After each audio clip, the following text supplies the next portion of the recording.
দেখেন, আমাদের বহুকাল পরে, আমার মনে হয় 15-16 বছর পরে একটা ভোট করার মতো একটা সময় আমাদের সবাইকে আল্লাহ দান করছে।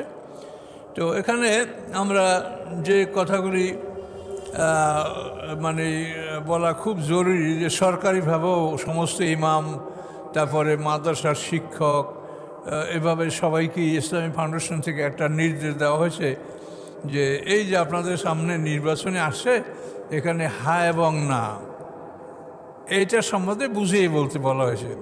হামাকরায় কেউ দাঁড়ায় নাই যে এটা হায়ের পক্ষে আপনি ভোট দিলে সে পাস এমপি হয়ে যাবে, এটা মনে করবেন না। হামাকরায় কেউ দাঁড়ায় নাই আর নামাকরায় কেউ দাঁড়ায় নাই, এটা হলো একটা জাতিগত ইস্যু। যে হা এবং নার অর্থটা হলো যে বিগত সরকার যে প্রতিষ্ঠানগুলো ধ্বংস করছে, যেমন তত্ত্বাবধায়ক সরকার ছিল, তার অধীনে নির্বাচনের সুষ্ঠু নির্বাচন আমরা পেতাম, কিন্তু তারা ক্ষমতায় গিয়েই তত্ত্বাবধায়ক সরকার বিলুপ্ত করে দলীয় সরকারের অধীনে নির্বাচন এবং যা ইচ্ছে তাই তারা করেছে। এখন এগুলা সংস্কার করা আপনারা চান কি না? এই ধরনের কেন ব্যাংক লুট হয়? এর আগে এরকম ব্যাংক লুট হয়েছে? ব্যাংকের রিজার্ভ কেন চুরি হয়? ব্যাংকের টাকা হাজার হাজার কোটি টাকা বিদেশ কী করে চলে গেল? এখানে তারা কিছু আইন কানুনের ফাঁকফোকর আছে, এবং এইভাবে প্রত্যেকটা প্রতিষ্ঠানকে তারা দলীয়করণ করেছে। এখন এইটা আপনারা সংস্কার চান কি না? এইটা সংস্কার যদি চান, তা এটা তো সবার ব্যাপার, তাহলে আপনারা হ্যাঁ বলবেন যে না, আমরা এই ভুলগুলি যেগুলি ধ্বংস করা ছিল সংস্কার চাই। এই হার মানে হলো এইটা। আর না মানে আমরা সংস্কার চাই না, আগে যা আছে তাই, তাহলে তো আপনি না, তাহলে আগে যা ছিল তাই হবে। ক্ষমতায় যারা যাবে তারা যতই এই এখন নির্বাচনের সময় যত মধুর মধুর কথা আর যত প্রতিশ্রুতি, কোনটা আপনি পাবেন? আগের কোনো কেউ দিতে পারে নাই, আর এখন যারা প্রতিশ্রুতি দিচ্ছে তারাও দিতে পারবে না।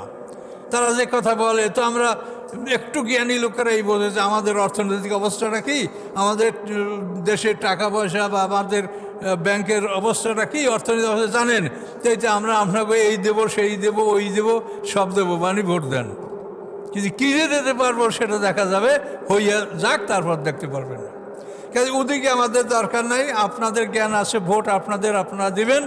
ভোটের ব্যাপারে আমার কোনো কথা নেই। আমার কথা হলো যে এই বিষয়টা যে সংস্কার আপনারা না করেন, তাহলে কিন্তু ওই এত রক্তের বিনিময়ে যে ফেসিবাদকে দেশ থেকে দূর করে, ওটা আবার ওইটাই ফিরে আসবে।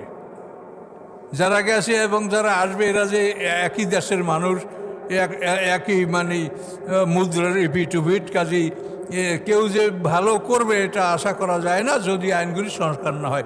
এই জন্যই তো অনেকে বলছিল যে তত্ত্বাবধায়ক সরকার 5 বছর থাকুক, 10 বছর, এটা কেন বলা হয়েছিল? এটা সংস্কার করার জন্য।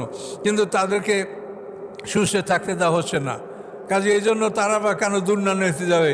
তো এখন দুর্নাম না নিতে গেলে বিষয়টা যে একটা সমাধানে পুষতে পারে, এই জন্য তারা একটা হ্যাঁ এবং না ভোটের ব্যবস্থা করছে। যে আপনারা সংস্কার তো আমরা করতে পারলাম না, যেটুকু পার সেটুকু করছি। এখন সামনে যে সংস্কারগুলি বাকি আছে, এটা আপনারা যদি করতে চান, তাহলে আপনারা হ্যাঁ ভোট দেন। এই হার মানে হলো এইটা। এখন আপনাদের বিষয়, আপনাদের চিন্তা, যদি এটা আপনারা ভালো মনে করেন সেটা আপনারা করতে পারেন। মনে রাখবেন, হ্যাঁ মানে কারো পক্ষে প্রচার করা নয়, এটা গোটা জাতি, গোটা দেশের পক্ষে এই কথাটা বলা হয়েছে। তো এতটুকু কথা মানে আমাদেরকে বলার জন্য নির্দেশ দেওয়া হয়েছে, এই জন্য আমরা এটা বললাম। এবং আসলে এটা একটা কল্যাণকর বিষয়। আর আপনারা যারা জ্ঞানী, তারা এটা যারা বোঝে না তাদেরকে বুঝাবেন।